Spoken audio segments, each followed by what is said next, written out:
Alright. There's little to no treasure around Ponce de Leon, and we are playing a spelunker, so we're going to stick out of the tower this time around.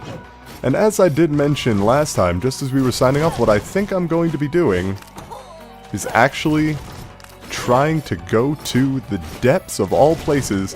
I know what you're thinking. PA, you're not nearly powerful or talented enough to be able to go there. And you know what I'd say to you? I'd say you're absolutely right, because I'm pretty much not. But you know what? This little spelunker's got heart, and I believe in her. I believe that she can be the one to bring us all that treasure from those dangerous depths, and ultimately bring our family up to be the powerhouse that it was always meant to be. But first, a fairy chest.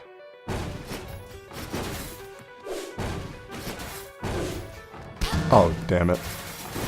Oh, okay, so still not the most talented at fairy chests, but what else is new? You know what? I can... Oh, shit. Why am I having so much trouble with the castle? I mean, I know it's a spelunker, but even so, I shouldn't be having this much trouble trying to get through the most basic area in the game. And why am I heading upwards?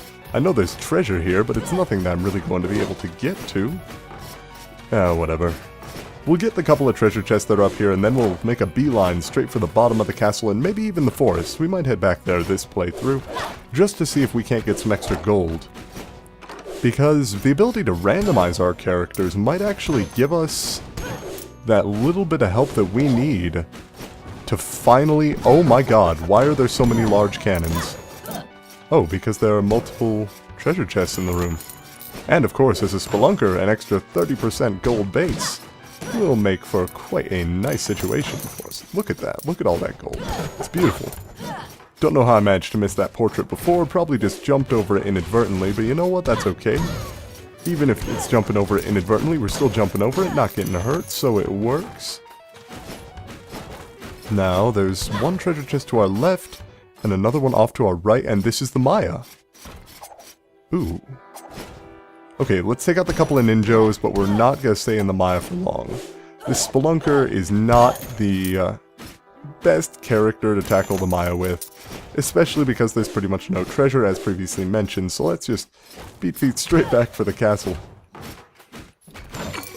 And of course, we want to be breaking as much stuff as we can, because even the lowly gold piece gets us 20 gold at this point, and of course, 5 of those. Well, then we have nearly 100 gold, and you know, 100 gold, that's going to buy us a 10th of an upgrade now, at this point in our playthrough. But hey, it's something, and every little bit helps. Because after all, if we cannot get back through to our family with enough gold to randomize, then we're just going to have to keep dealing with shitty kids for years. I mean, could you imagine? Then again, could you imagine you just have that ability in real life? Like, you save up $5,000. You know, my kids in life have developed to be kinda jerks, and the one guy isn't very good at math. I think I'm going to just go ahead and re-roll at the ripe old age of 10. God, could you imagine the repercussions from that? I mean, you're just going through and... what if you were a kid? Sorry, honey, you're just not turning out alright. We're just gonna go ahead and re-roll you. Oh god, it's like, AI. You know, by Steven Spielberg, the one that was sort of written by Stephen King, all that jazz. About the kid who's actually a robot, but he's programmed to only love his mom forever and ever and ever. And it had a really weird ending for some reason. God, that was just... I remember seeing that movie like once, but I think I got the gist of it, in that the kid had almost a Pinocchio-like experience. You know what? That's actually exactly what it was like. It was like Pinocchio. And come to think of it, I actually think they mentioned the Blue Fairy. So congratulations, PA, you just made an observation that was blatantly obvious to anyone who actually paid attention to the film the first time around. But give me a break. I was young, I was inexperienced, I really didn't care about the movie. I mean, I was still at the stage where Angels in the Outfield was one of my favorite films of all time, so you really can't blame me too much for not paying too much attention to AI as a cinematic work, and more just as, you know, a time killer. Alright. Dare we? I think we dare. Aha! I knew the headlamp wasn't useless. Suck it down, flavor text. I can brighten up the darkness. Oh. But it probably wasn't the best idea to try to take that dark stallion. Yeah, no, I probably should have just kept running. After all, spelunkers are not the very best at what they do. But hey, we have another one. Sir Teddy with no traits or Lady Charlotte with hypergonadism. Well, seeing as we already deal a little enough damage, that's going to be a problem anyway. I think we're going to go with Sir Teddy the second here. But what do we want to buy? Oh, so many things. Let's go ahead and upgrade our invulnerability time once, just to get our castle up into the sky there. And then before I forget, I'm going to go get that bounty rune and equip it on my cape. There we go. So I'm now up to 180% gold, I think. And I just got an achievement for equipping 5 runes at the same time, I think. So that's pretty cool too. Oh, just short of being able to unlock the Ranger Helm instead of the Silver Helm. Silver Helm seems a bit more caster focused, whereas Ranger Helm gives a bit more health. I could get the Sky Chestplate as well, which doesn't actually seem to have any special conditions to it. It's just... what's the difference between the Ranger Chestplate and the Sky Chestplate? Oh, an extra 10 armor over the Ranger Chest. And then, of course, Guardian Limbs, giving us a little bit of magic and armor. Oh, that's new. Limbs giving us armor, but for a lot of weight. Damn, look at that. And then, of course, critical chance of damage on our capes. So capes are going to be very useful for assassins and rogues and things of that sort, but not going to be as useful for the normal members of the family. It's almost like when I start to get gear, I'll actually have to actually focus on what I want to get, like the mage items, equipping them, because they'll give me extra gold at the expense of not dealing much damage with auto attacks, but that's okay, because I'll just start casting with low-cost spells once I fully upgrade or downgrade, I suppose, mana costs? How would you say that? You're getting the upgrade from causing mana costs to go down. Yeah, that works, sure. But for this spelunker, I'm going to try to not take my normal approach of killing absolutely everything I come across unless it starts to hit me first. Instead, I'm just going to focus on getting around to treasure as quickly as I possibly can, and it looks like this is the way to go. We've got the room where Kiter was right there, just over by the entrance to the forest. Then I might actually have a path straight up to the tower over here, though I'm not entirely certain. The Maya is always a bit tricky to get to, since it's never really obvious where you need to get through. If only there was some kind of identifying chest in those rooms, right? That would be just a bit too easy to get through. You'd be able to say to yourself, well here, I'll just get to the area where I enter each of the areas from the very beginning of the castle. And from there, I'll be able to say, well, you know what? I've gotten to the entrance to this place. Let me just go find the entrance to say the dungeons. And I'll be able to just get plenty of treasure from there. I won't actually have to go in the dungeons, I'll just get the chest. That wouldn't work at all. See, this is why I'm not the person who designed this game. If I were the person who designed this game, everybody would have like 5,000 gold by the 3rd playthrough. They'd be buying everything up. God, it'd be terrible. I just couldn't do it. You guys would have so much treasure because of me. It'd be all my fault. Still, then again, that might not be a bad thing. There's always that sort of playthrough. Maybe... you know, if I had to come up with an idea for Rogue Legacy, and I don't, but I will, I'd say an interesting mode or an interesting option would be the option to start with a large amount of gold. I mean, sizable chunk.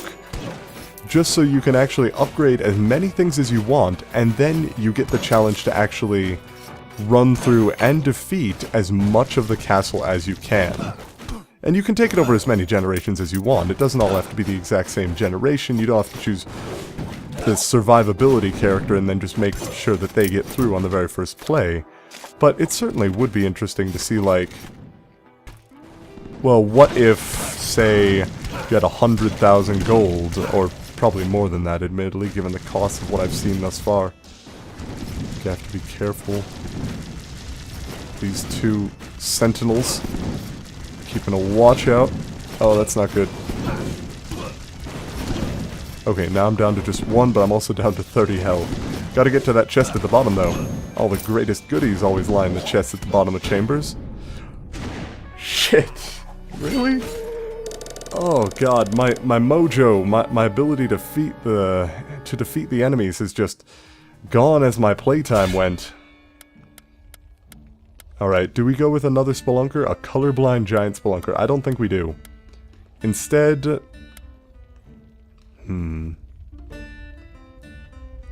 could get a barbarian with a large amount of health, but instead I think I'm going to go get the assassin, and then I'm going to use what little gold I had to upgrade crit chance very slightly. 19% base crit chance now. Should be alright. I'm also going to have this boss a little bit easier lockdown, since I will have the ability to just turn incorporeal if the boss tries to attack me. Like, I can fade into the shadows using the assassin's special ability, and then just run through all the little fireball traps that the boss sets for me, which would be pretty cool. I actually like that idea. But, of course, before we're able to do that, we'd have to actually get to the boss, and therein lies the problem. Especially due to the fact that I'm going to admit, assassins are one of my least favorite classes simply because of the fact that they have lower base damage, which really doesn't make sense. I mean, if they had the ability to land critical strikes and they had lower HP anyway, that would sort of make sense. Come on, Bodus, charge at me, buddy. Or I can just kill you right away. Sorry, Bodus, looks like I'm way more powerful than I remember. Oh well. Even the base classes are getting 150% gold at this point, so it might not actually be worth it to choose the Spelunker simply for the gold they're getting. Instead, the Spelunker is going to be when we want to find a lot of treasure chests all in one location, and that was a dumb move. In fact, the Spelunker might actually be good for just uncovering the castle. And then you go get the boss after you've locked it down. Of course, that does have the disadvantage since the castle locker does take a sizable chunk of gold. You'll be losing out on a lot of the gold if you actually kill the boss that way. So I can see what they were talking about with the best way to practice bosses being to use the architect, but I don't know. I mean, it's gold. Can I really afford to give up gold?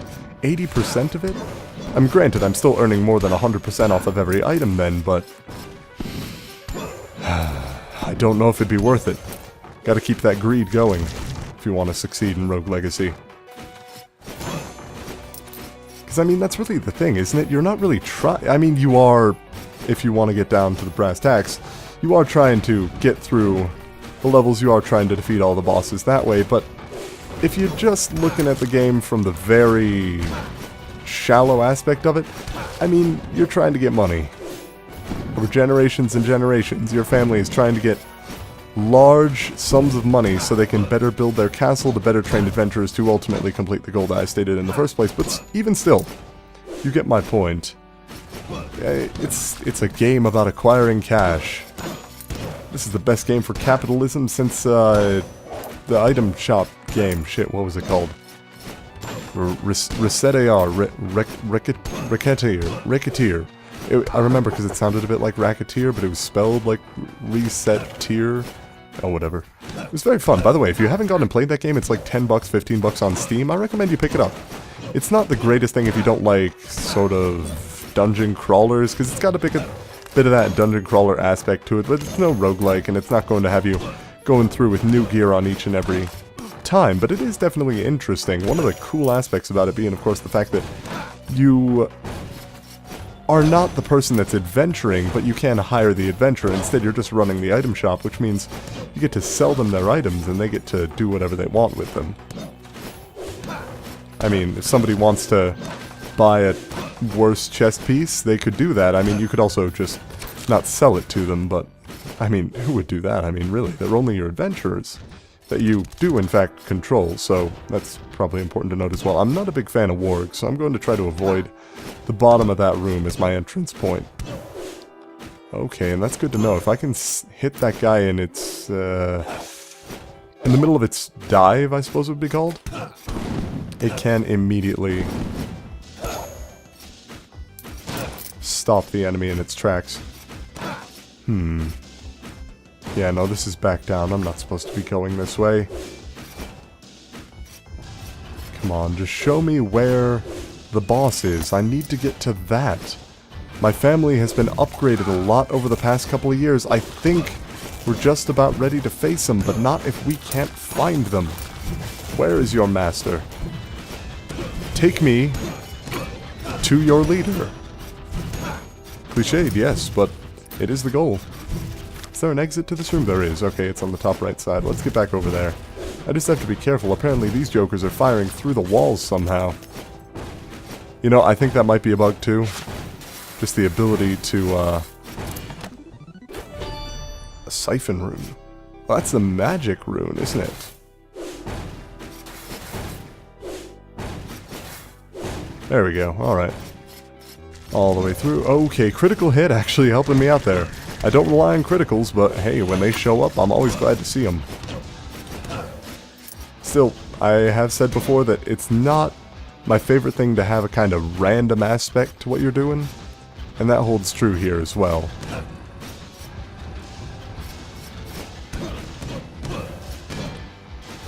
Because if you have that random aspect, then you're not really looking at gameplay as much as you are looking at the chance of having something happen.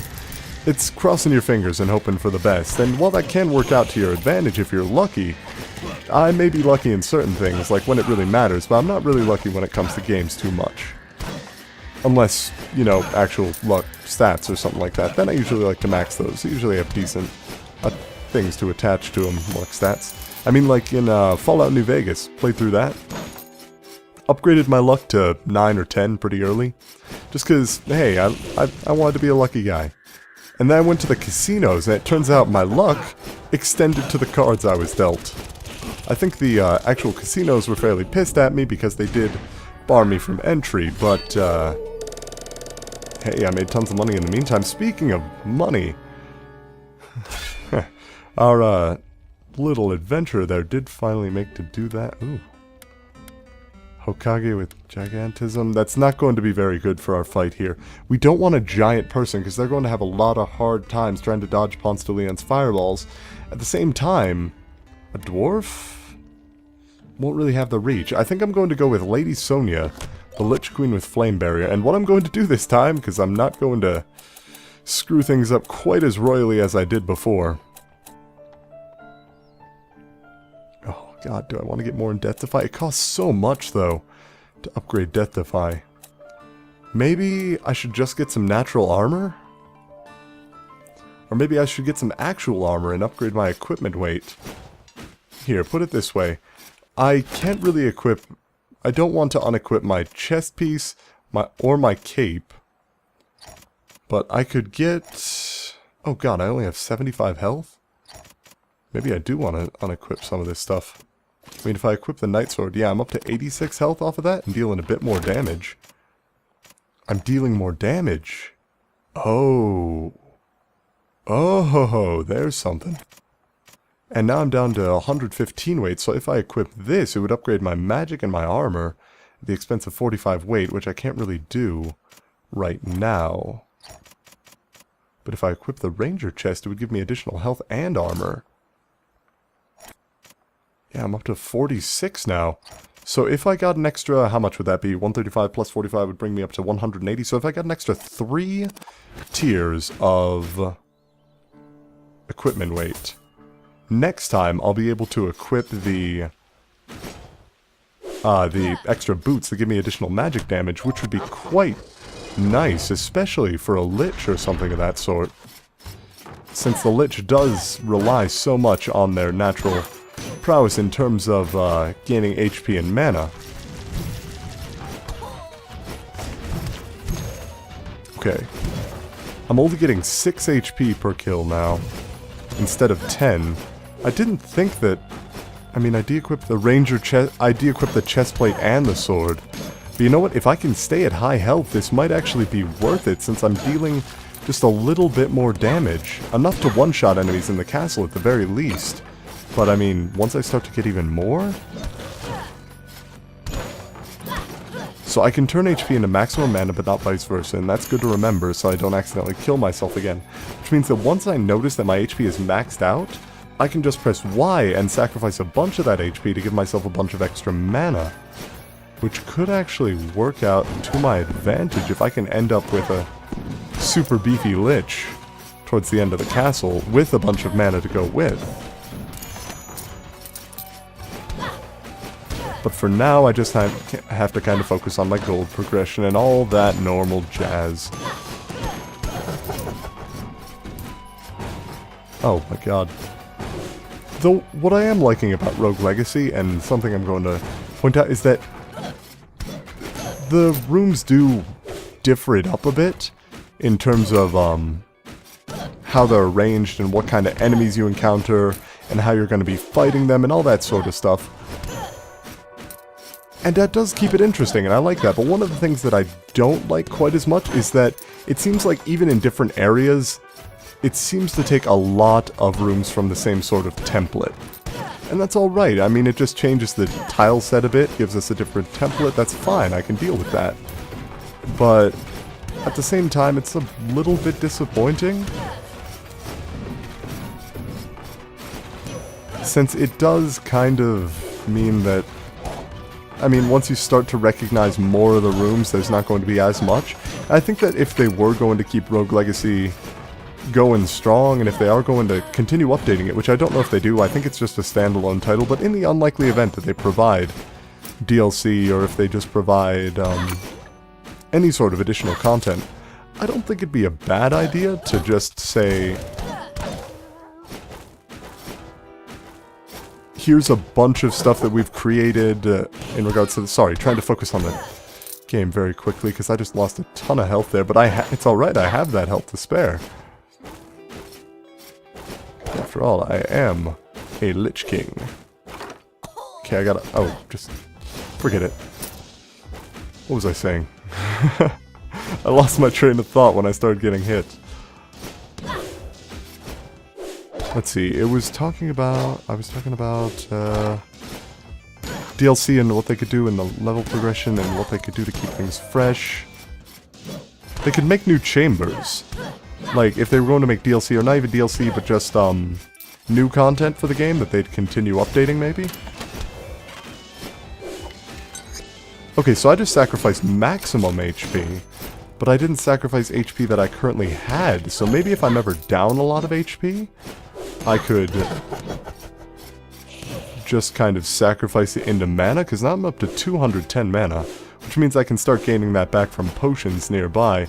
Of course, potions are not going to necessarily be quite as good as I would like them to, even though they are now 11% instead of 10%, thanks to the upgrade I got. Simply because... Oh, gotta be careful around these enemies. Potions aren't as good as I'd like them to be, simply because I'm not... Even if I get a potion, once I get to the boss fight, I'm gonna have my current mana, and that's pretty much it.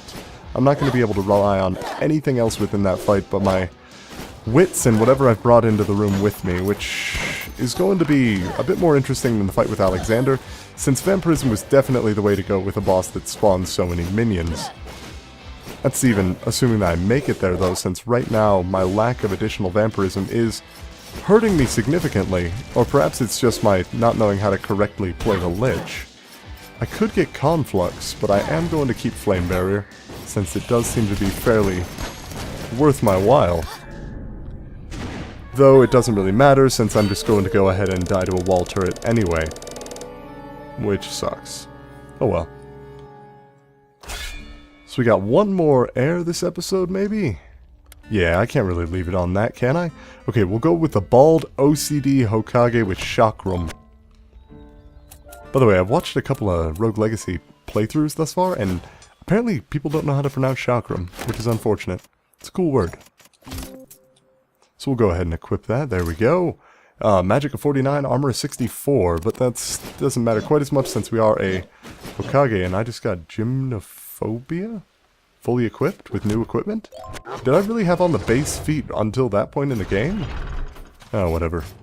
Still, look at those feet. They're a cool yellow color.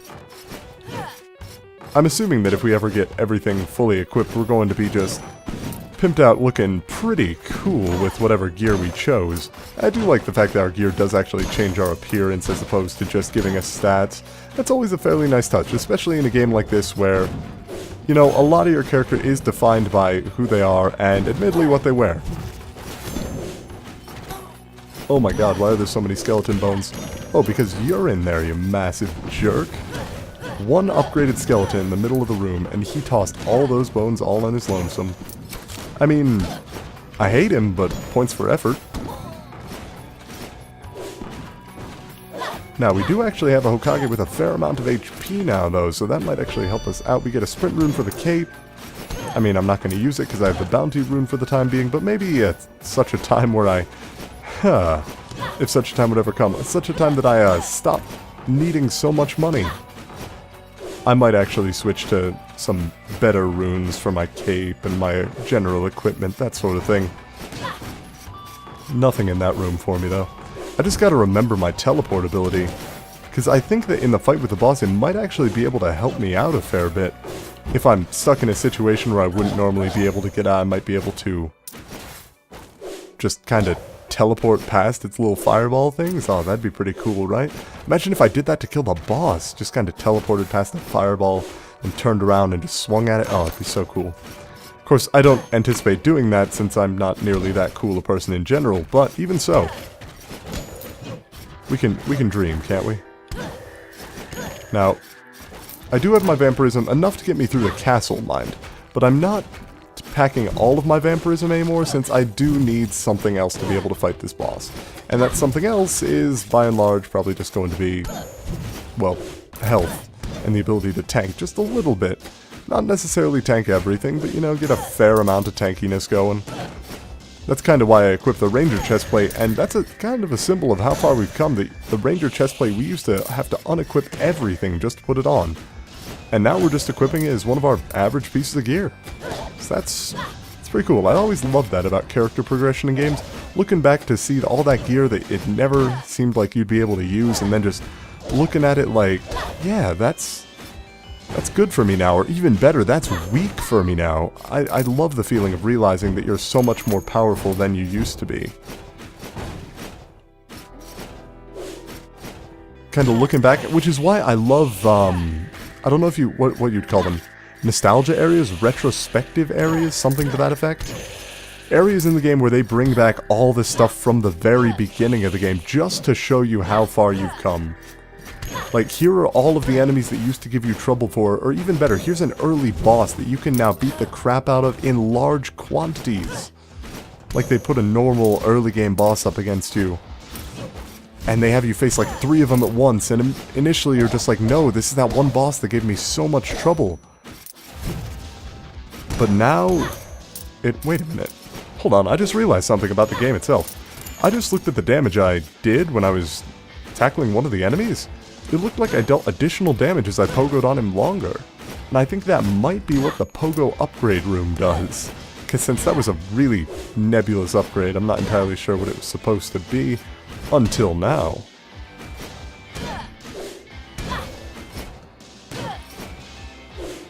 By the way, that's also a really weird knockback mechanic I've noticed with that enemy there. It seems like the knockback that they deal is just accelerating your character until they come in contact with another object.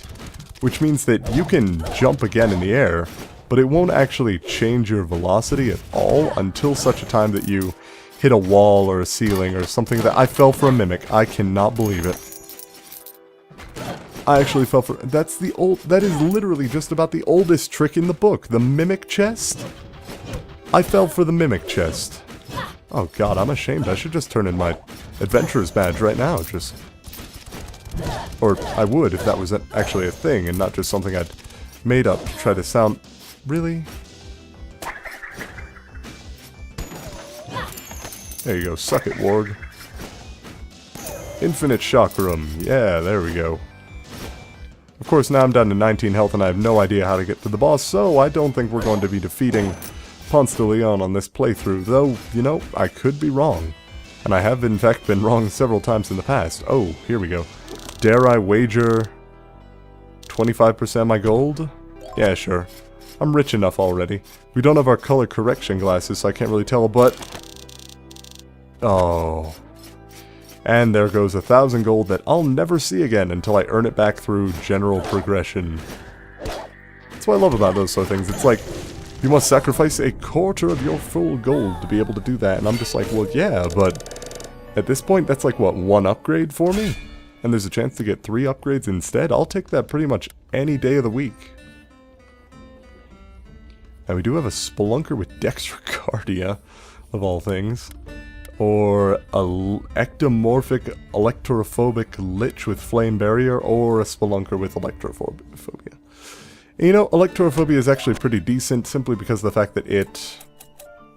Let's see, you know what, I'm gonna upgrade my armor twice. More armor will help me survive a little bit longer. I'm a big fan of Electrophobia, the abilities. When you have... what am I trying to say? When you have Vampirism, Electrophobia seems like a really great ability to have, since not only, I mean, any chicken that spawns will be alive initially, but they die in pretty much one hit, and that death will give you an additional 6 health. I mean, it's so helpful in that way, that I'm really not sure that it's entirely a disadvantage to have a trait like that. I mean, granted, if you do see a chicken and it accidentally hits you, I mean, could you imagine dying to one of these things? Look at it, it's pitiful. If you died to that, you would feel plenty ashamed, I'll tell you that. I don't think I'm fast enough to reach that fairy chest, which kinda sucks. I'm assuming it doesn't reset when I exit the room. Because if it does, you can bet your ass I'm gonna try this again. Yeah, no. Time, not so good. But if I encounter, and I just turned on my headlamp there, and it just reminded me that if I encounter... Oh, we've got a couple of hidden fairy chests here. Hold on, let's try to reach those. Hidden fairy chests are generally a little bit easier to reach than the challenge fairy chests, since all you need to do is have a decent sense of observation of your surroundings and you'll be able to get to it. But I could also just forgo chests entirely with the Spelunker, strange though it may sound, and try to get straight to the boss. I mean... It wouldn't be the most interesting thing to just take the path straight to the boss with the Architect, but at this point, it's becoming enough of a challenge to get to Leon that I think it might be better if I can just start that, unequip all my Vampirism stuff, equip my best gear, then just fight him that way. Oh, mini-boss. Shit. Dangerous mini-boss, but one that I was able to defeat, albeit at the cost of most of my health and pretty much all of my mana. But hey, extra magic damage permanently. Stats are always cool. Zoophobia? I'm assuming that means I killed every type of enemy. Really? I just walked into the spikes, I didn't even jump on them. Oh well, 2 health. Time to defeat a couple of enemies to try to get back up to full, though I cannot guarantee my success in this matter. Like right here, this chest. There we go. Balance rune. I don't know that. What in the world is a balance rune? I'm gonna have to check that out before I buy anything. Because if it's helpful, I mean, sure, I'll take that. Now we've got a Hokage, we've got a Paladin, we've got a Hokage. Alzheimer's Hokage? You know what? Sure, I'm not going to pay any attention to the map anyway. Let's give it a shot. And also... we're going to equip all of our Vampirism stuff this playthrough. Balance rune, slaying enemies. Really? Yes, that seems like the most incredible rune I've heard of in a good long time. If I can get a bunch of those, that'll pretty much be it. Okay, so -2 damage for equipping this thing. It would increase my weight slightly. That's okay, though, because right now I have the Guardian Limbs equipped. If I unequip this, it'll put my armor down a little bit, but not much. And it will allow me to go back to my Vampirism Sword, which gives me a little bit of extra weight at the cost of blah, blah, blah. You all know this. Now, I could increase this and get my Blood Chestplate as well at the expense of a little bit more health. But I think that I probably should be able to take this with just the Blood Sword and my new Balance Rune, since, hey, Balance Rune. But, oh man, as much as I hate to admit it, I think this is going to have to be the episode here. It's been about a half hour, we've made some progress, we've definitely gotten some interesting stuff going on. Though I haven't actually seen that newest class yet, the one that we unlocked at the top of the castle. I can only wait until we encounter one of those guys, because I can only imagine what their super spells are going to look like. But, until next time everybody, this has been PA. and I'll see you all when we continue our legacy.